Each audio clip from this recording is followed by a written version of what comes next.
Well now, welcome back friends to another tale from the Heart of Appalachia, where the mountains are tall, the stories are true enough, and the lessons come wrapped in a little laughter.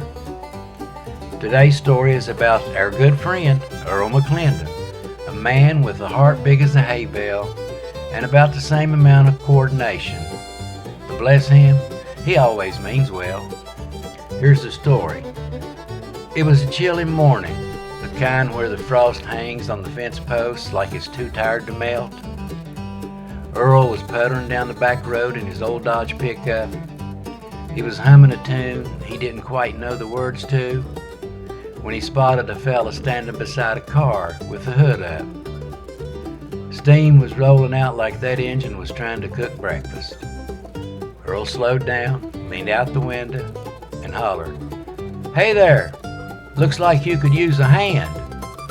Lucky for you, I'm practically a professional at fixing things." Now the stranger gave Earl a look, not rude, just curious. "You a mechanic?" he asked. Earl puffed out his chest. "Well, not officially, but I've been around a lot of broken stuff." The man stepped aside, which was his first mistake. Earl popped the hood, stared down at the engine like it was a crossword puzzle written in ancient Egyptian, then tapped a few things with the wrench he kept in the glove box for emergencies. After a minute, Earl nodded real serious. "Yep, thought so.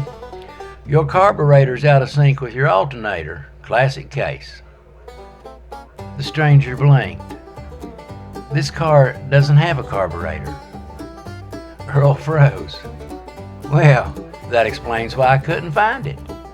But Earl wasn't one to quit.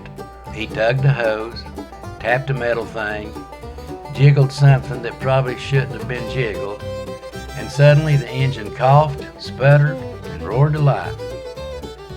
The stranger's jaw dropped. "You fixed it."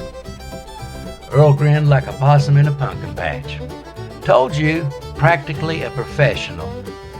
The man thanked him, shook his hand, and drove off down the road. Earl climbed back into his truck, feeling mighty proud, until he turned the key and heard nothing but a sad little click. His battery was dead. He sat there a moment, staring at the steering wheel, then muttered, "Reckon I left the headlights on again." Just then, the stranger came driving back up the road. He rolled down his window and grinned. "Looks like you could use a hand." Earl sighed, then laughed. "Yeah, I reckon I could." The man jumped Earl's truck, and in a few minutes, Earl was back on the road. As they parted ways, the stranger said, "Funny how help works. Sometimes you give it, sometimes you need it." Earl tipped his hat. Ain't that the truth?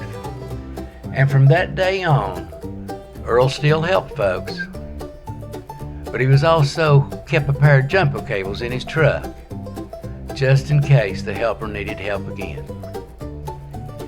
Thanks for sitting a spell with me today.